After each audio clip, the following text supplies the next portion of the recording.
there, and welcome back to Weird Soda for Life. Thanks for letting me take last week off for my birthday as opposed to this week. I ended up going down to Tennessee to see my dad, and in a swift and yet unsurprising turnaround, he came right back up with me, and we spent the weekend together while he helped me clean my gutters because that's apparently what dads do when they're retired. They travel to their children's house to help them do chores, which seems not exciting to me, but hey, I was glad for the help. He's a very tall dude, and I am not. So, and I know what you're thinking. You're like, it's a birthday, but there's something else different about you. You look slimmer, more vibrant, more fashionable, one might say. And for that, I'd say, oh, this little thing? How cool is this? So Stephanie, friend of the channel, she's been on some of our videos. Y'all remember the Pilk one in particular. She, if you don't recall or may not have known, she created the logo for the channel. And what's really, really cool is that for my birthday this year, Mr. Weird got in touch with her and asked for the logo so he could have a shirt made for me to hype the channel. How cool is this? Like, I am delighted. Kudos years on for later to Stephanie for making a really sweet logo, and kudos to Mr. Weird for going, you know what my wife needs? Branded clothes. But really, it is super cool, and I might get a couple more in some other colors because right? Um, but you're not here for my fashion sense, though you should be. You really should. You are here for the sodas, and we haven't forgotten that. To celebrate my birthday this year, we are trying birthday cake cookie dough soda bites. Sorry, bites. The bites apparently is very important. Soda. Um, so Cookie Dough Bites is a brand put out by Rocket Fizz. We've talked about Rocket Fizz before. And so they have different flavors of cookie dough bites. And of course, once I saw the birthday cake, I knew I had to have it. Um, but what about birthday cake itself? Because, like, look, let's face it, we've talked about Rocket Fizz before. I'm not going back. So, but what about birthday cakes? Where did that start? For me, any time is a good time to eat cake. I don't need it to celebrate my birthday. But of course, with a lot of the stuff, at least the first documented version of this, we get from the ancient Egyptians. But it's not exactly what you think. Instead of it's a birthday cake, it's a birthday cake. Um, and it was for pharaohs. A theme that we're going to see in this very brief overview is that sugar until very recently was hella expensive, and so you only used it for special occasions. And for the first three things, it's to celebrate some variation of the gods. So for ancient Egypt, when a pharaoh was crowned or anointed or whatever phrase you want to use, folks viewed that as their birthday because they were born or reborn rather as a god, and so for that they made cakes. Um, because why not have cake to celebrate godhood, I guess. I mean, uh, from there, we see it kind of travel over to the ancient Greeks because, you can't have the Egyptians doing things without the Greeks trying to get in on it. And the Greeks made little round cakes to honor Artemis, the goddess of the moon, round cakes, moon, you know, why not? And they actually put candles in it to simulate the glow of the moon. Um, for the perfect late night snack before you go hide yourself in a horse and sneak inside a city, I guess.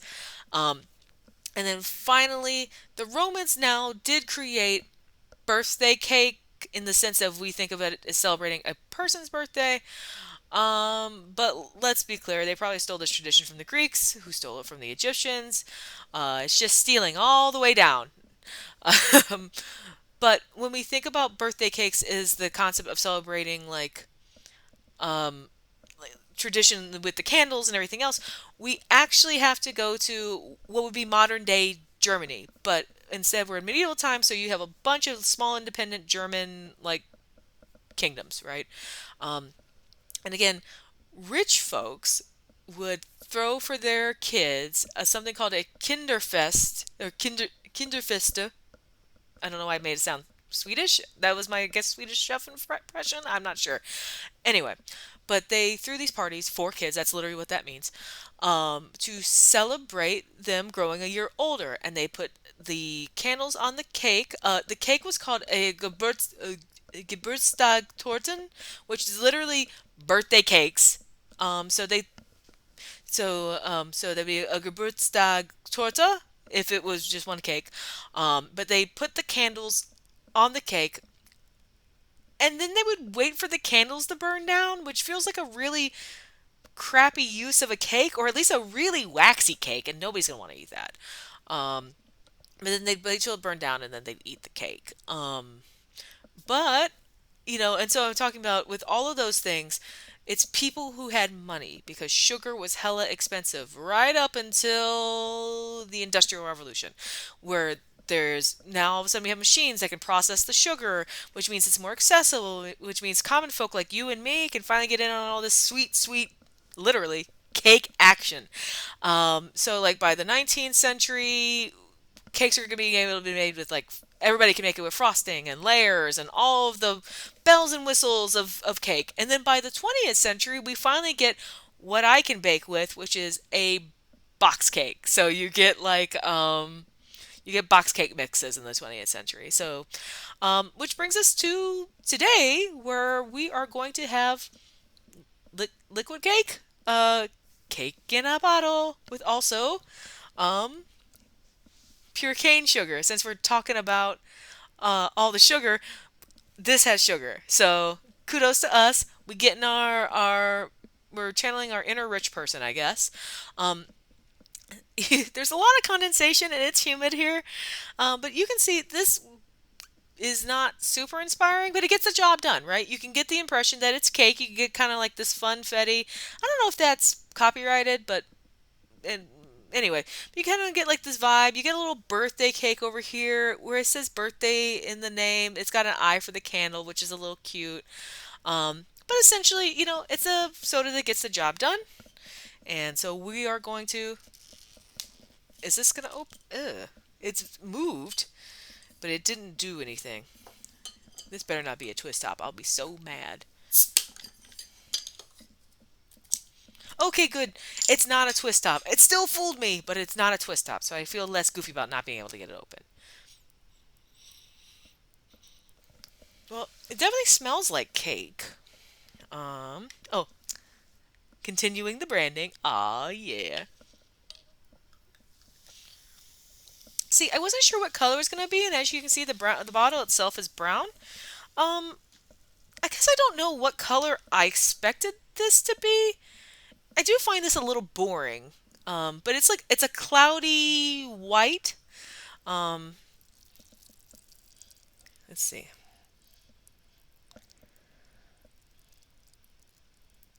I'd say I smell like a little citrusy lemon, but overall the smell is vanilla, which isn't unpleasant. So with that, happy birthday to me.